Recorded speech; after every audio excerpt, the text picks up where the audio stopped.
Life in Umudik, a quiet farming village hidden deep in eastern Nigeria, followed a rhythm older than memory.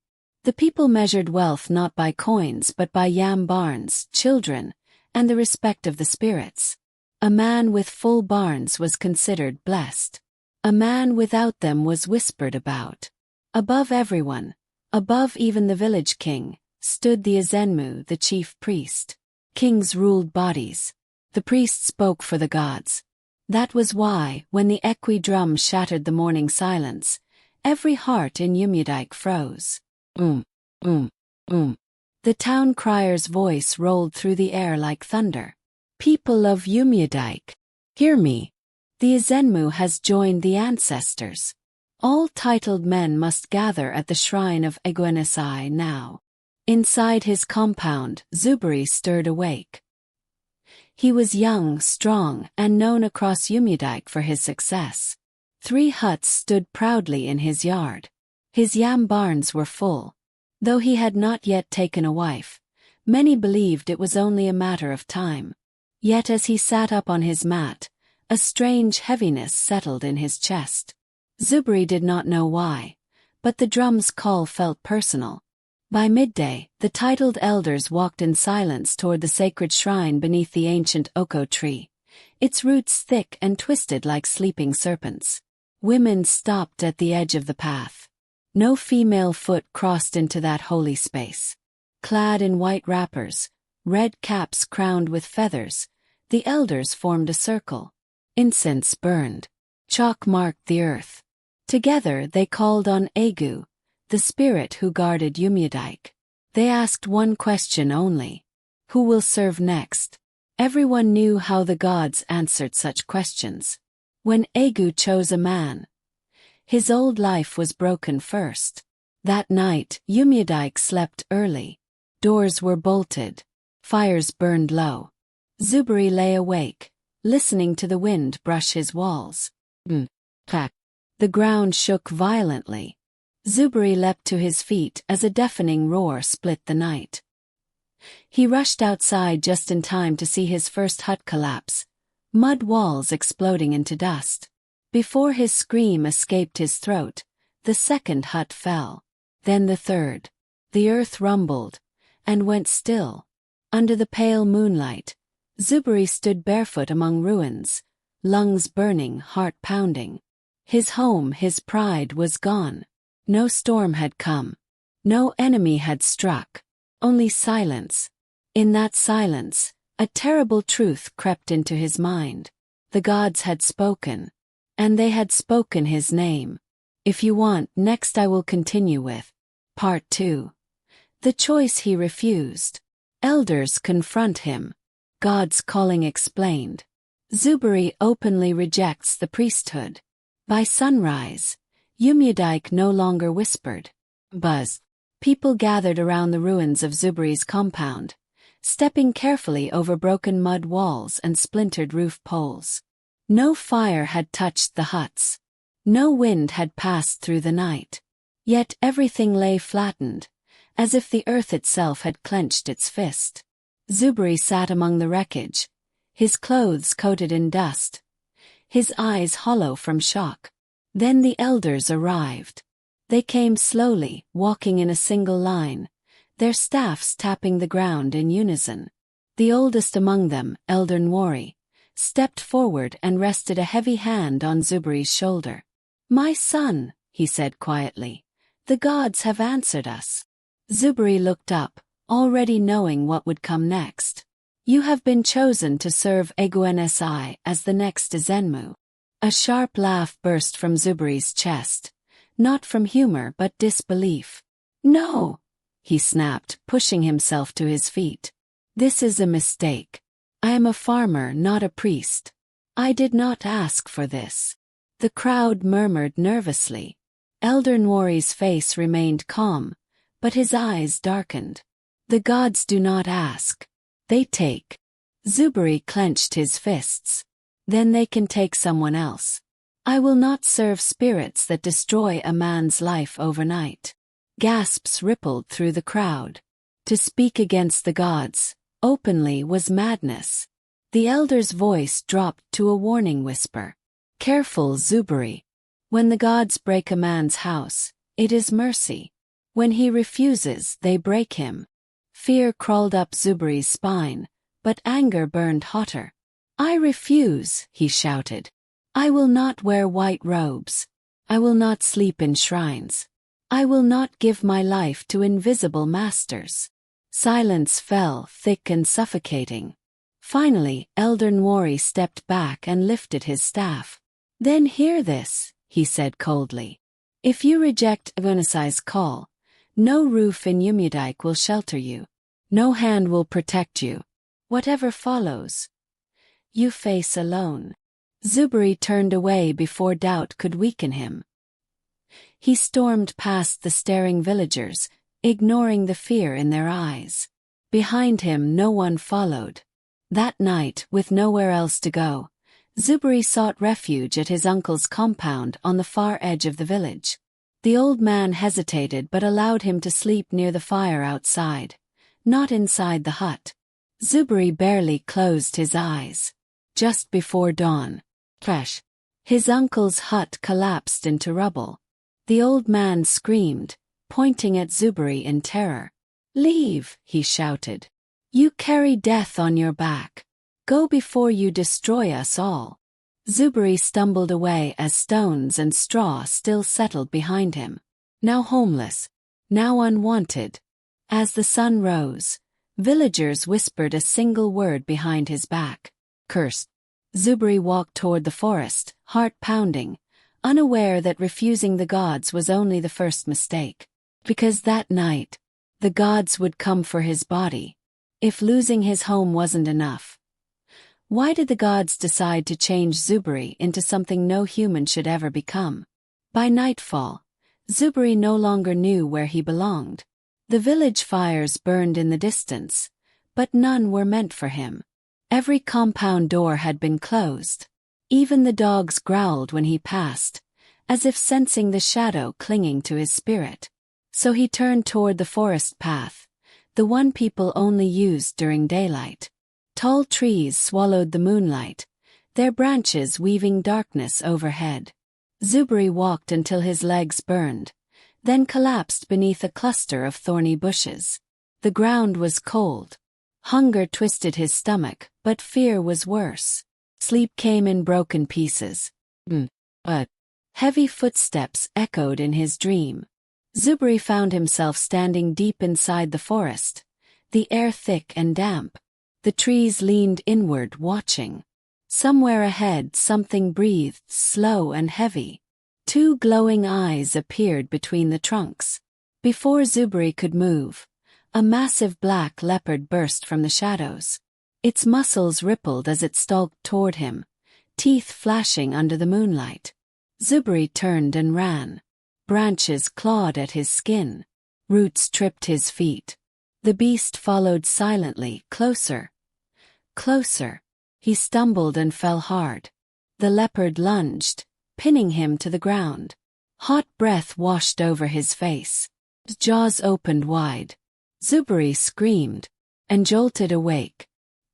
His heart hammered violently as he gasped for air. The forest was quiet again. No glowing eyes. No beast. Just a dream, he whispered, though his hands shook. But the night was not finished with him. When sleep returned, it carried something worse. A gray mist surrounded him. His legs refused to move. From the fog emerged an old woman, bent and smiling with too many teeth. Her eyes gleamed with cruel delight. She dipped her hand into a wooden bowl filled with ash.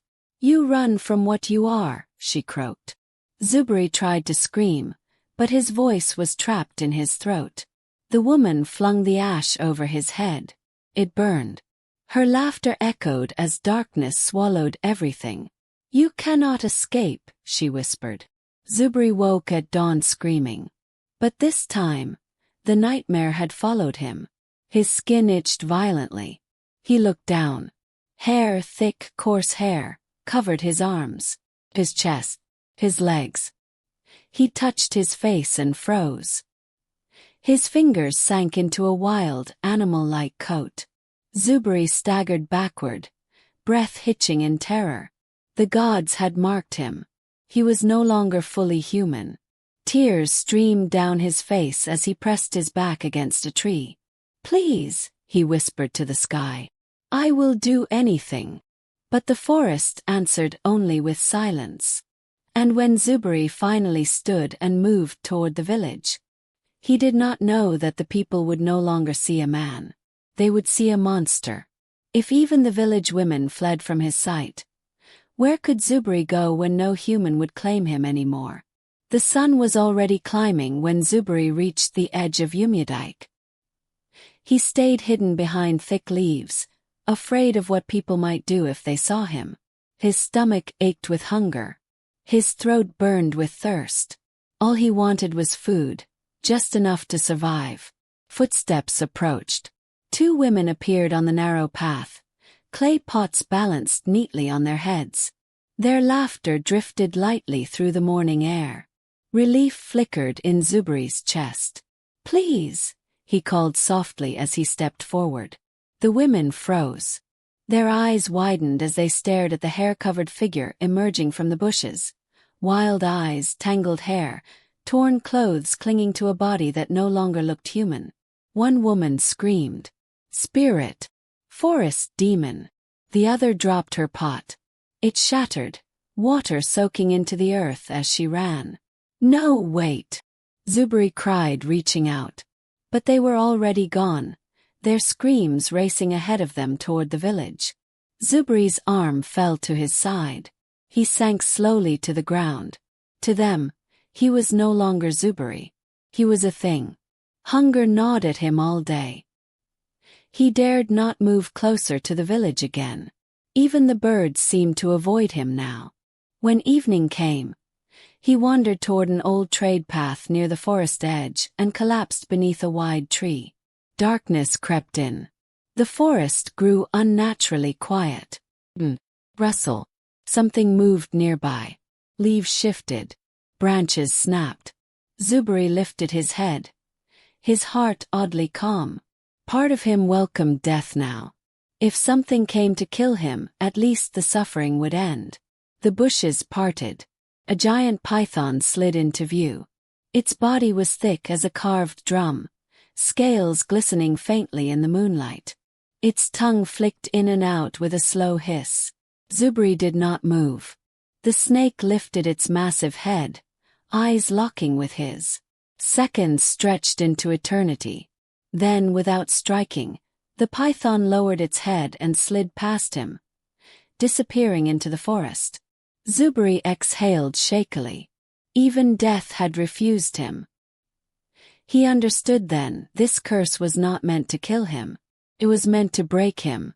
At dawn, weak and trembling, Zubri followed a stream uphill until it joined a raging river below a steep cliff.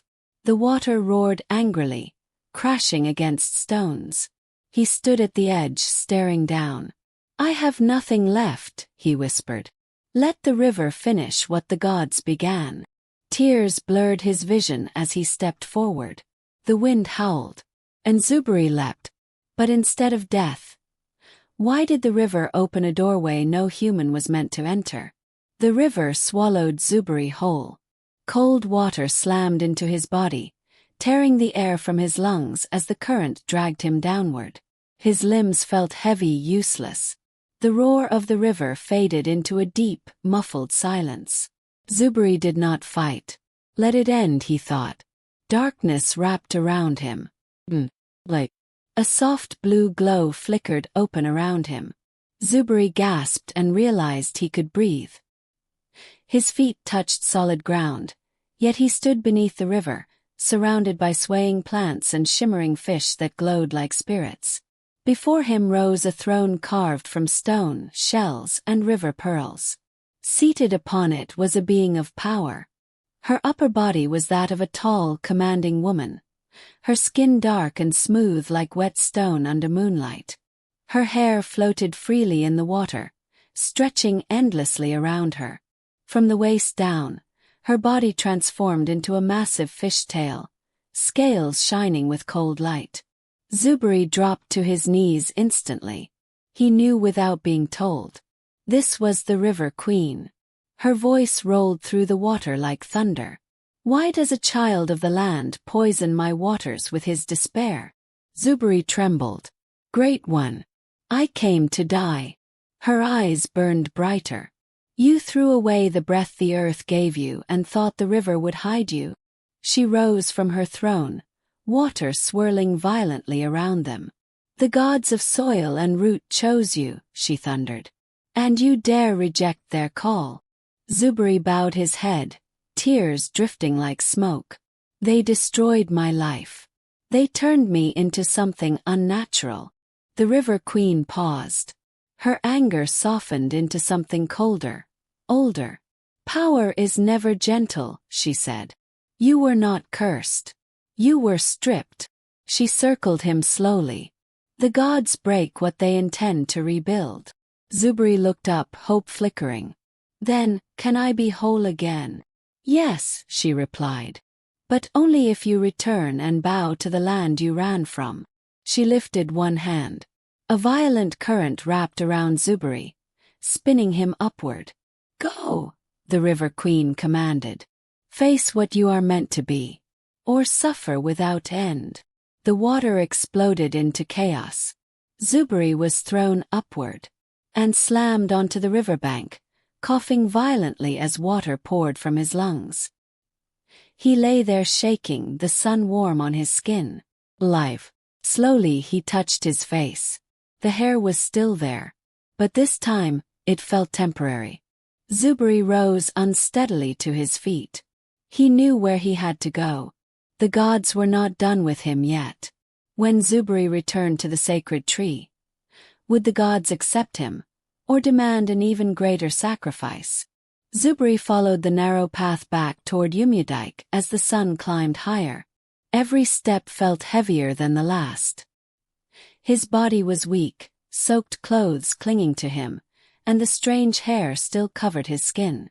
Yet inside him something had changed. The fear that once ruled him had softened into quiet determination. By midday, the towering Oko tree came into view. Its massive trunk rose like a pillar holding the sky, roots twisting across the earth as if gripping the village itself. The air around it felt colder, thicker. This was where the gods listened. Zubri approached slowly. At the base of the tree rested a small clay bowl filled with white chalk, untouched since the elders' gathering. His hands trembled as he knelt. Carefully, he dipped his fingers into the chalk and drew circles around his eyes, the mark of surrender. I am here, he whispered. I will not run again. Beside the bowl lay an iron bell, dark with age. Zubri hesitated. Once he rang it, there would be no turning back. He lifted the bell and struck it. Clang. The sound cut sharply through the air, echoing far beyond the clearing. A sudden warmth rushed through Zubri's body. He gasped as a strange sensation crawled across his skin. The thick hair covering his arms began to loosen, then fall. Clumps dropped to the ground. His legs cleared. His chest. His face. Within moments, his skin was smooth again. Zubri collapsed to his knees, laughing and crying at the same time. The gods had accepted him. At the foot of the tree, a flat stone held sacred items wrapped in white cloth, a clean robe, a red cap crowned with 3 feathers, and a carved staff darkened by generations of hands. Zubri rose slowly and dressed himself. The robe felt lighter than air. When he placed the cap on his head, a calm power settled over him. The staff fit perfectly in his grip, as though it had been waiting for him all along. The forest grew silent. No wind, no birds, only stillness. Zubri straightened his back. He was no longer a wandering man. He was a Zenmu. As he stepped away from the sacred tree and toward the village path, the sun dipped westward, painting the sky gold. Umudike did not yet know it, but the man they had chased away was returning, and nothing would ever be the same again. When Zubri walked back into the village wearing the god's mark, would the people bow, or would fear turn into rebellion? The village of Umudike fell unnaturally quiet as Zubri walked toward it. Children stopped playing. Chickens scattered. Even the wind seemed to hold its breath. The first villagers spotted him near the outer compounds. A woman gasped and dropped the basket in her hands. "It's him." Whispers spread like wildfire. That was the cursed one. The forest beast. But look, he wears white. Zubri walked steadily, the staff tapping the earth with every step. White chalk marked his face. The red cap's feathers swayed gently above his head. There was no fear in his eyes now. People stepped aside. Some bowed their heads instinctively. Others stared, confused and afraid. By the time he reached the village center, the king's palace doors were already open. The titled elders, the Enzi now, stood in a line, dressed in ceremonial white-red caps resting on their heads. They had heard the bell. They knew what it meant. Zubri stopped before them and planted his staff firmly into the ground. "The gods have spoken," he said, his voice calm yet powerful. "I am Zubri, servant of Egunisai." A shiver ran through the crowd. Elder Nwari stepped forward and bowed deeply. "We welcome you, Izenmu." One by one the elders followed. The king rose from his stool, awe filling his face. "The land has chosen well." Zubri turned to the gathered villagers, the same faces that had once turned away from him. "The gods do not seek destruction," he said. "They seek obedience and balance. Fear led us astray, but forgiveness still stands." A collective sigh washed over the crowd. Peace returned to Umudike that day. In the weeks that followed, Zubri served faithfully. Crops flourished. Illness faded. The gods' anger quieted. Yet deep within Zubri a thought lingered. The gods had tested him once. Would they do it again? Late one night, as the moon climbed high, the iron bell beside his sleeping mat rang by itself. Zubri sat upright, heart racing. No wind. No hand. Only the bell's echo lingering in the air. The gods were calling again. If Zubri had already proven himself, what could the gods possibly demand next? The bell's echo refused to fade from Zubri's ears. Long after the sound vanished, its meaning remained heavy in the air. The gods never called without reason. Before dawn, Zubri rose, washed his face with cold water, and stepped outside his shrine hut. The village slept peacefully, unaware that another trial was unfolding. He followed the familiar path back to the oko tree, his staff pressing softly into the earth. The tree stood silent but alert. Zubri knelt. "I have come," he said. "Speak."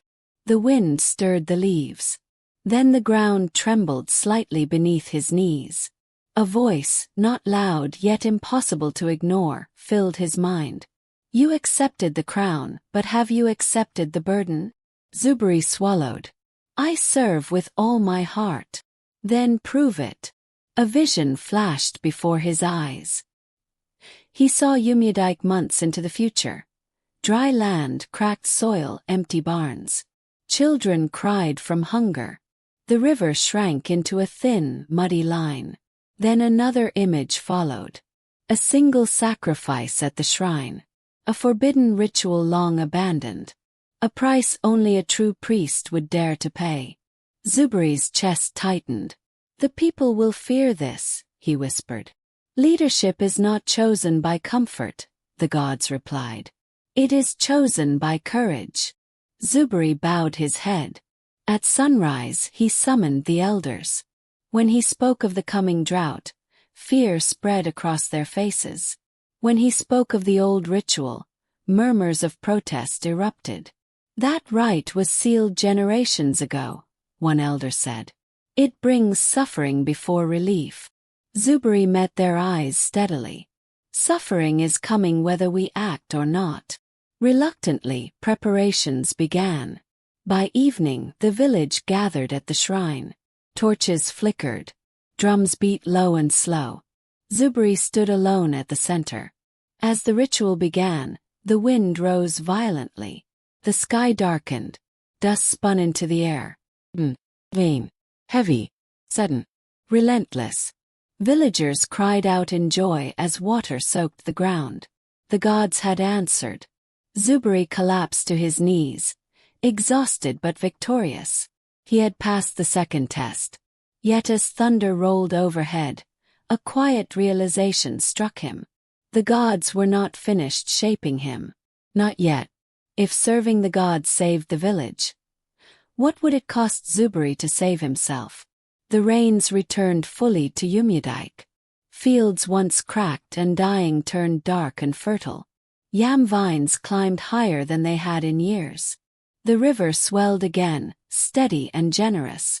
The people rejoiced and spoke Zubri's name with reverence. But Zubri himself did not celebrate. He had learned what most never did. That serving the gods was not about power. It was about surrender. Each night, he sat beneath the oko tree, listening to the wind move through its leaves. Sometimes he heard whispers, sometimes only silence. Both were lessons. One evening, Elder Nwori joined him. "You have brought balance back to the land," the old man said. "Do you regret accepting the call?" Zubri looked at his hands, once those of a farmer, now marked by chalk and duty. "I regret running," he replied softly. "Not serving." The elder nodded. "Many are chosen. Few endure." Years passed. Zubri grew older, wiser. He guided Umudike through seasons of abundance and hardship alike. When fear rose, he reminded the people that the gods were not monsters, but mirrors. They reflected courage or cowardice back to those who faced them. And the story of the hair-covered wanderer became a warning told to children at night.